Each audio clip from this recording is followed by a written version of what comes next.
You just had to come and say hi. You just had to. So you just let them know, like right there in that camera, right there.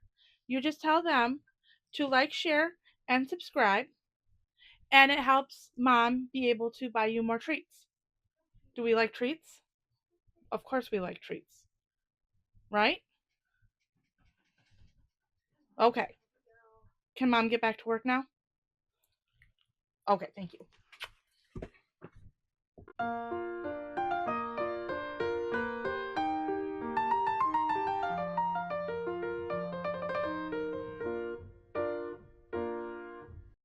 Hello and welcome to or back to Miss Craftslots Lair.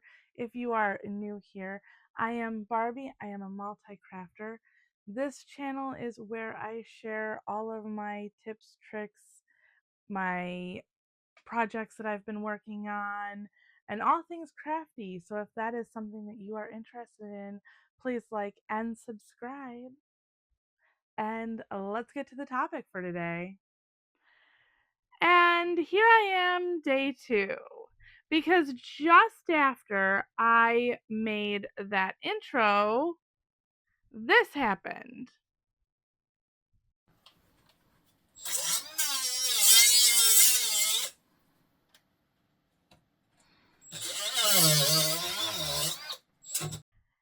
And so that was the end of my recording day. Because as soon as that was done, I had some dust to clean up. Today's video is on Tapestry Crochet. This is a video that I had farther down on my queue, but I figured saying that I have been seeing a lot of creators and a lot of social media posts asking questions about Tapestry Crochet, I figured that this was a good time to delve into it in a video for my channel. So without further ado, Tapestry Crochet is using 2 or more colors of yarn in order to make a design, or in other cases a picture, using a crochet fabric. So the first step in your Tapestry Crochet is to come up with the chart that you need or you would like to use in order to make your tapestry. So what you would do, I find mine generally on Pinterest or by using a web search engine. Those are 2 places in both search engines on those, I would type in alpha pattern or pixel art chart. And those 2 generally bring up a pretty good amount of options. You can also search for smaller cross stitch patterns because those also would translate well into tapestry crochet. Another thing you can do also is use Stitch Fiddle to make your own if you want to use a more high-tech version of chart creation. Or if you are creating your own chart and just prefer, you can use grid paper and whatever coloring device, whether it be colored pencils or markers that you so choose. Another place that you can find tapestry charts are if you actually are able to find a tapestry kit. I have not found a tapestry crochet kit. I do know of some creators and some other um, crocheters who have found kits for tapestry crochet. I, however, have not. So if you have a favorite tapestry crochet place or favorite place to go and find tapestry crochet, put it down in the comments below because it it helps out more than just me. And this is the kind of chart that you are looking for when you are looking for charts. So this is a pixel chart, or what I call a pixel chart. It is one block of chart is one stitch in single crochet and one row in single crochet. So it's 1 to 1. You are working for this chart 14 stitches back and forth, and from the numbers, if your chart has numbers, you are going to be working from the numbers on either side of the chart from that particular and across. So the first row, you're going to start over here, work to over here. Second row, you're going to work from here to here. Now, when it comes to your charts, this is also the time when you want to figure out if you are going to be working from one skein and carrying your yarn, one skein per color, carrying yarn, or if you are going to work one skein per color, floating yarn. You can also use a skein and bobbins, or if you are working from a would-be skein and one bobbin, you could work from both ends of the yarn skein in order to create this particular chart. And what I mean by that is, looking at this particular chart, you are going to be working one row in the white, and then you're going to be working back in the second row, joining in the brown. Now, in this particular row, I would carry this yarn because I only have 2 stitches. My golden number is 3. So if I am going to be working this way, I only have 2 stitches. I am going to carry the yarn in those stitches, which means I am going to be crocheting with that yarn on the wrong side and kind of over that yarn in order to pin that yarn, the white yarn, in those 2 stitches. Now, to float the yarn would be something like here in row 5, where I have white and then I have um, 4 single crochets in brown. Now, this is over that 3, obviously, over that 3 stitch guideline that I have, which is loose. I will explain that here in a minute, but in row 5, I have 4 of the brown stitches. So for that, I have to decide on whether I want to either float that yarn, which is basically just dropping the white yarn, working the 4 browns, and then picking that yarn up again over on this stitch and pulling that yarn kind of tight, pulling it snugly across the back, not too snugly that I am going to distort the fabric, but just tight enough that that way the stitches are tight and not going to loosen up on you. So it's a fine line there, but it's doable. And then I would crochet towards the end of the row. The exception to my floats, first off, I don't like floating. If you do not like floating, you can bobbin. So on this one, whereas for this particular row, if I before even talking about any of these. If this was the first row of this particular pattern, I would, or the second row rather, I would work across to the brown, drop the white completely, start off the brown, work it for 4 stitches, and then I would either have a ball of yarn, like I have here, kind of already portioned out for the demonstration, but I would end up picking up from there, and then I would have 2 working whites. So then that way, um, so I would have 2 working white yarns in order to create this particular piece. And then therefore, so this would be skein, this would be skein, this would be skein, and this is where I would be picking up that bobbin. So this side then becomes bobbin for the white yarn, and this side would be from the skein from white yarn. If you chose to, this could be from like the center pull of the white yarn and over here creating this. This could be the outside of the yarn if you don't want to make a ball of yarn, or if you don't want to start off an extra skein of yarn. If this was a big project, I would honestly, and I have in the past when I have done these, um, or used charts like this, it was a bigger project, so I had multiple skeins of one color going at a time instead of having to make up a whole bunch of bobbins.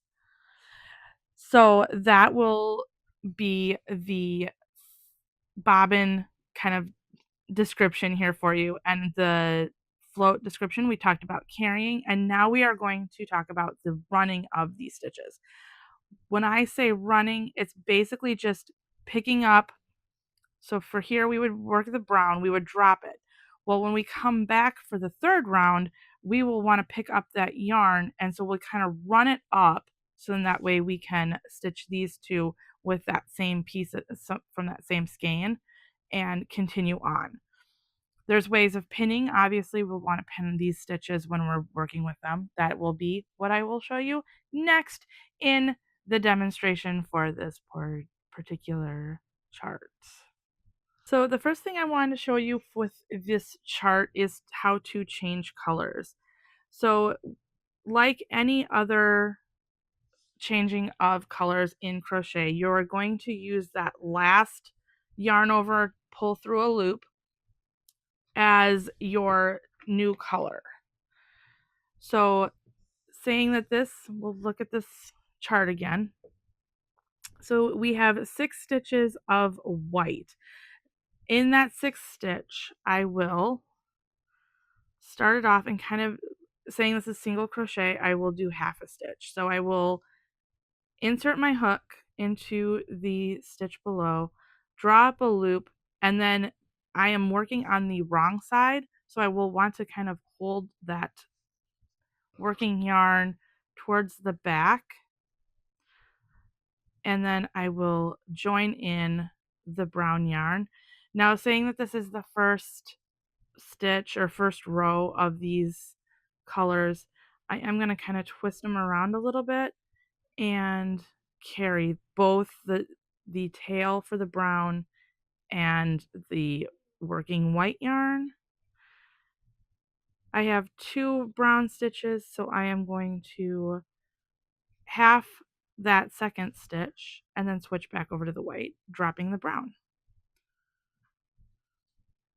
And that would be the first 2 color changes of this piece. Like I said, I'm going to drop that brown and work back across with the rest of the 6 white stitches for this row. And now I am going to chain 1, turn my work. I've got the right side facing me now. All the tails are to the back, and even the working yarn here. Going to work 6 stitches or 5.5 stitches in the white to get back over to the brown. And we have another color change. This time we are going to be running the brown up the back of the piece. So I'm going to kind of tack down the white yarn with the brown, as you can see. And I am going to, whoops, mess that up because I have one more. I'm going to do the half stitch. So we have 1, 2, 3, 4, 6 of the white stitches. I had to count that because to make sure. And now I'm going to change back to the brown. So I am going to finish off that 6th stitch with the brown, and I am going to run that yarn up the back. So it's a little bit of a float, but not super long, and it's not going to be that apt to catch on anything.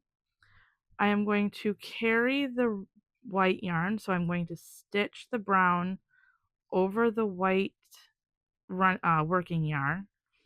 2 stitches of brown. I am going to drop the brown again, pick up the white, and finish off that 2nd stitch of brown in white to change back to white. Now for the 4th row, we have 2 stitches in white, and then we have the 1 in pink and 2 more in white. This pink, I am going to just continue working from the skein, which is something that I was going to say earlier.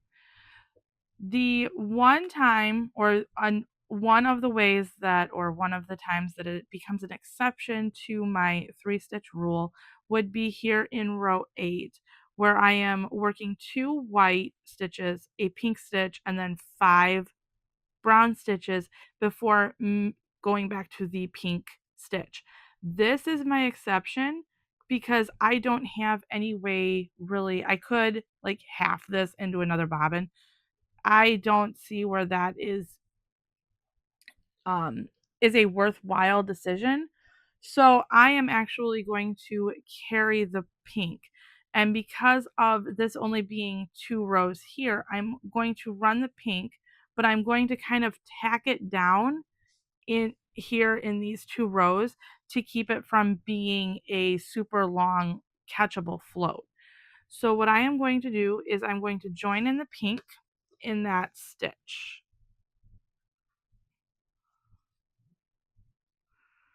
So I am going to do 1.5 stitches in the white, pick up my pink,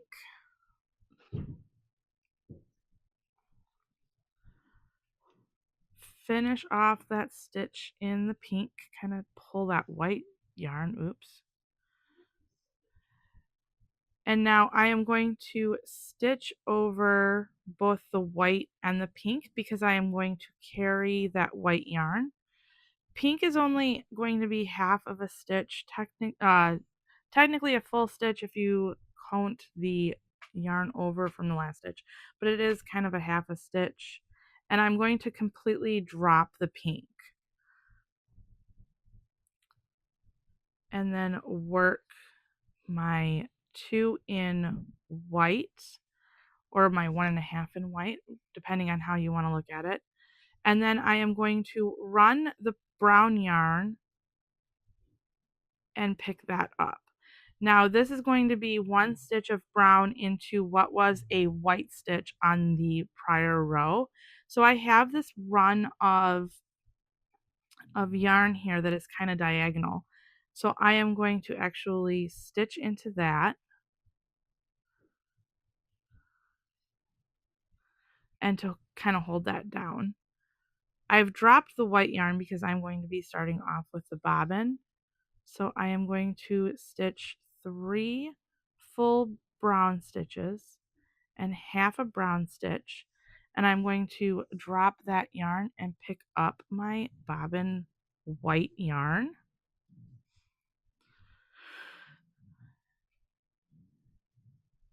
Make sure my tension is good on these stitches, so that way it does not like pull out or anything. And then I am going to go ahead and stitch the rest of this row, and I'm going to carry that tail and stitch over that tail in order to kind of lock that in place.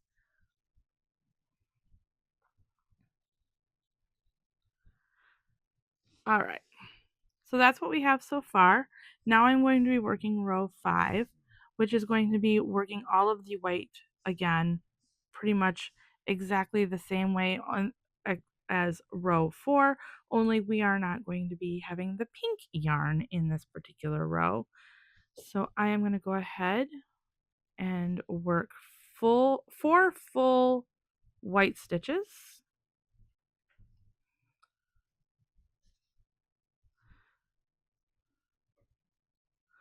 a half a white stitch, holding the yarn to the back. I'm going to pick up the brown working yarn. Again, make sure we don't catch that tail. And finish that stitch off with the new color of brown and drop the bobbin yarn, work brown across,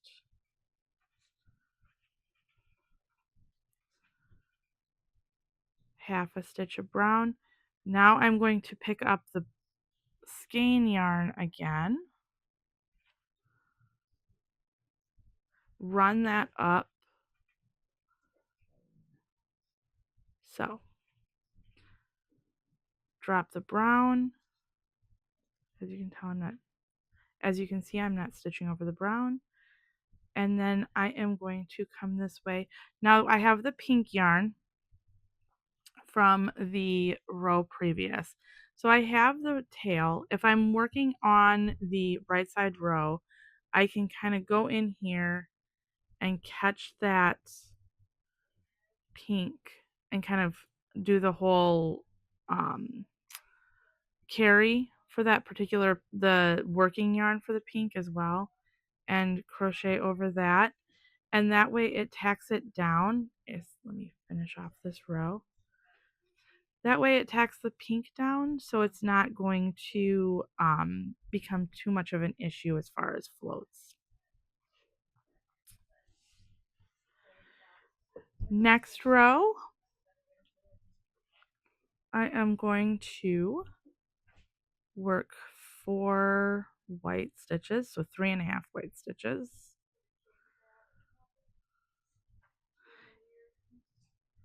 And then I am going to kind of tack that white yarn down with the brown.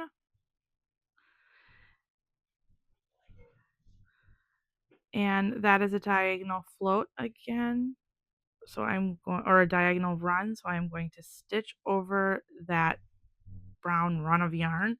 And then I am going to continue across for 6 brown stitches.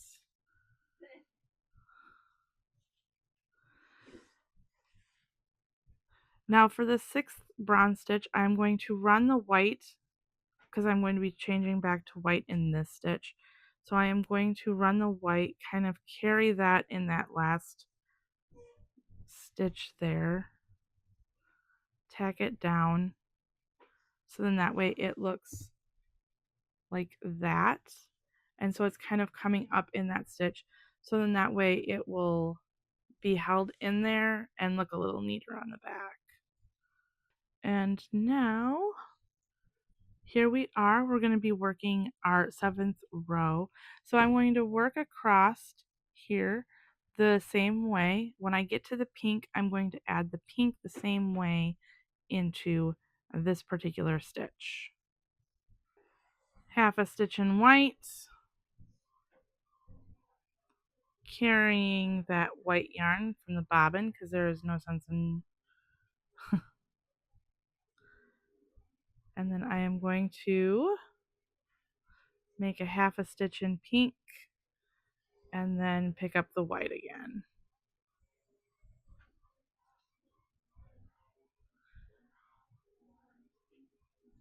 And that gets us to row 8. So now for row 8, I am going to work 2 stitches in the white, 1 in the pink, carry the pink in those 5 stitches of brown, 5 stitches of brown, and then pink, and then brown again. So how I'm going to do that is I'm going to go ahead and turn my work 2 stitches in the white, pick up my pink, and I'm going to kind of tack that pink run down a little bit. There we go. Pick up the brown. Again, a diagonal run. So I am going to tack over that ran yarn. I almost did it again. But I also want to catch, on top of catching that run, I also want to catch the pink yarn in here. And if you hold the pink yarn more along the back of those stitches from the prior, it's less likely to be seen as easy, as well as that sizing down of your hook size from the recommended size from the yarn would be also helpful. So into the 4th brown stitch here, I am going to change over to pink, carry the brown underneath this pink stitch, finish off the pink stitch with the brown stitch because there was only 1 pink stitch, and then I have 2 brown. Did I go into the same one? I did. 2 brown stitches, and I'm going to carry that white working yarn. Oops, splitting yarn. It totally works when it comes to this. And this will get me to the end of this row. And like I said, that is my exception. However, if you take a look at the back of my work, you really, with the size down of hook, you really do not see that carry or any of the carries very much at all. And I have the pink is nice and pinned down. Come on, autofocus here. There we go. The pink is pinned down nice, and you don't see a whole lot. It's very clean. And this is how I keep my work clean. So I am going to continue on. It's basically the same thing as I'm just going to, let me grab my stylus here. I am just going to be stitching from the bobbin on this side across, and then have the skein yarn. And now I am going to work up until row 15, and I will and with row 15 I am going to end the bobbin yarn here, and then I am going to crochet the pink, pick up the skein again, and then for row 16 I am just going to use the skein yarn. Let me pull this down here so you can see better. Row 16, I am only going to be using the skein yarn across and not working with the bobbin. At this point in time, too, in the pattern, I am not going to be using any more brown yarn, so I am able to cut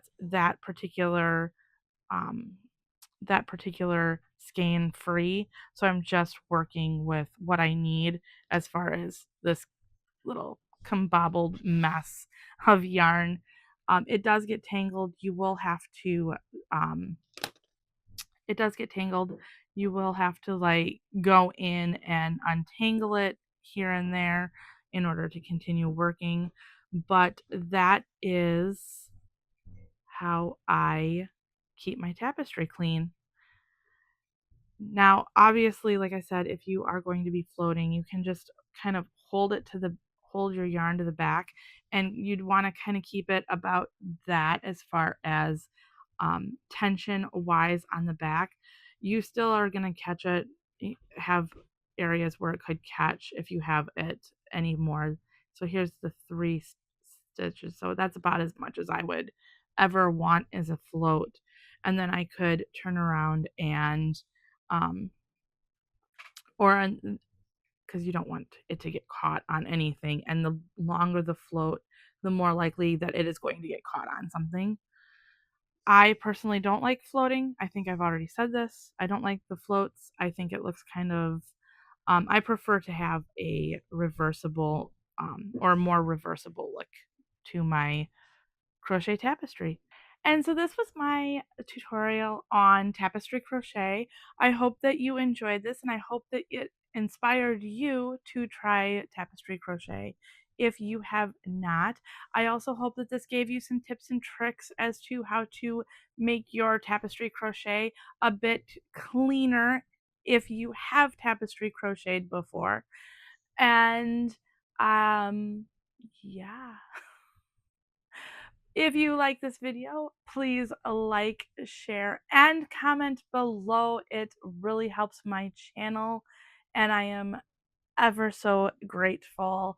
And until next time, bye!